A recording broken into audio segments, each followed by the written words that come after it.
शहीद भगत सिंह चौक पर इफ्ता द्वारा देश की आजादी के वीर सपूतों शहीद आजम भगत सिंह, राजगुरु सुखदेव की शहादत दिवस पर श्रद्धांजलि कार्यक्रम आयोजित किया गया, जिसमें वक्ताओं ने उनके जीवन पर प्रकाश डाला और देश की आजादी के लिए उनके द्वारा दिए गए बलिदान को याद कर श्रद्धांजलि अर्पित की गई। उनके द्वारा अल्प आयु में हंसते हंसते फांसी के फंदे पर झूलते हुए अपने प्राणों की आहुति देने वाले ऐसे महान सपूतों को नमन किया गया। इस अवसर पर मजदूर नेता देवी गोदियाल ने कहा है कि आज देश को आजादी दिलाने वाले ऐसे महान लोगों को हम भूलते जा रहे हैं, लेकिन उनके द्वारा आजादी में अहम भूमिका निभाई गई और आज उन्हीं की बदौलत हम खुली हवा में सांस ले रहे हैं। इस मौके पर व्यापारी संघ अध्यक्ष रजत अग्रवाल ने कहा है कि भगत सिंह, राजगुरु और सुखदेव जैसे क्रांतिकारी नेता बहुत कम पैदा होते हैं, लेकिन आज भी वह युवाओं के लिए प्रेरणा स्रोत हैं। केंद्र और राज्य सरकारों को उनकी शहादत दिवस पर भव्य कार्यक्रम आयोजित करने चाहिए। क्या कहना चाहेंगे? आज शहीद भगत जी को याद किया जा रहा है, शहादत दिवस मनाई जा रही है, जनगीत के माध्यम से उनकी बातों को लोगों तक पहुंचाने का काम किया जा रहा है। आज इस शहादत दिवस पर मसूरी के तमाम नौजवान साथी उन्होंने अपनी श्रद्धांजलि दी और इस श्रद्धांजलि के माध्यम से युवाओं को यही कहना चाहते हैं कि इस देश के अंदर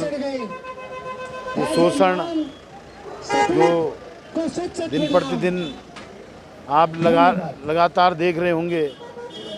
इस शहर के अंदर, इस देश के अंदर और शहर के अंदर जो शोषण जनता के बीच हो रहा है, युवाओं के बीच हो रहा है, उसके लिए युवाओं का ये आह्वान करना चाहते हैं इस शहादत दिवस के माध्यम से कि भगत सिंह के विचारों को सच्ची श्रद्धांजलि तभी होगी इस समाज के अंदर जो वर्तमान में व्याप्त भ्रष्टाचार है उसके खिलाफ बुलंद आवाज़ उठा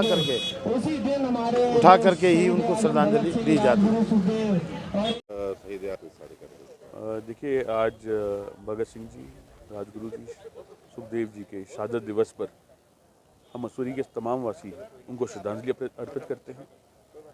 और मूल रूप से इस बात का धन्यवाद करते हैं किस प्रकार से उन्होंने एक अपनी युवा उम्र में आज़ादी की लड़ाई लड़ी और आज़ादी दिलाने में एक बहुत बड़ा मुहिम छेड़ा। आज बहुत आवश्यक है उनके इस मुहिम से, उनकी इस लड़ाई से मसूरी के समस्त युवक युवतियों को आगे आकर इस बारे में विचार विमर्श करना कि क्या जो हमें आज़ादी मिली है वो वास्तविक आज़ादी है या हमारे विचारों की आज़ादी है। आज जिस प्रकार से देश में लोकतंत्र की हत्या की बात की जा रही है, धर्मनिरपेक्षता की कमी आ रही है, हमें इन बातों को दूर करना है और उम्मीद करनी है कि शहीद भगत सिंह जी और उनके समस्त साथियों के बलिदान को जाया ना जाए, बर्बाद ना जाए उनका बलिदान, और देश को प्रगतिशील देश होने के लिए, आज़ादी के रास्ते पर चलने के लिए युवक युवतियों को आगे आकर अग्रसर होकर एक क्रांति की चिंगारी अपने अंदर जला के रखनी पड़ेगी। देखिए, कहीं नहीं, चाहे राज्य सरकार रही हो कोई भी, चाहे वो कांग्रेस की रही हो या भाजपा की रही हो या केंद्र सरकार रही हो, वो भी किसी भी पार्टी की रही हो, कई जगहों पर आज इतिहास के साथ छेड़छाड़ हो गई है। कई जगहों पर हम लोग अपने पुराने जो हमारे वार्षिक रूप में जो हमारे 30 त्यौहार थे उनको छोड़कर और इस बलिदान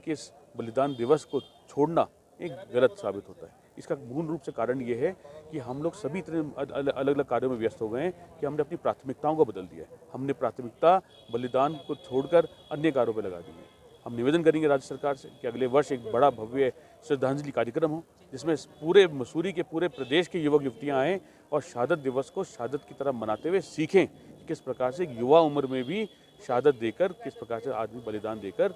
देश को प्रगति की ओर ले जा सकता है।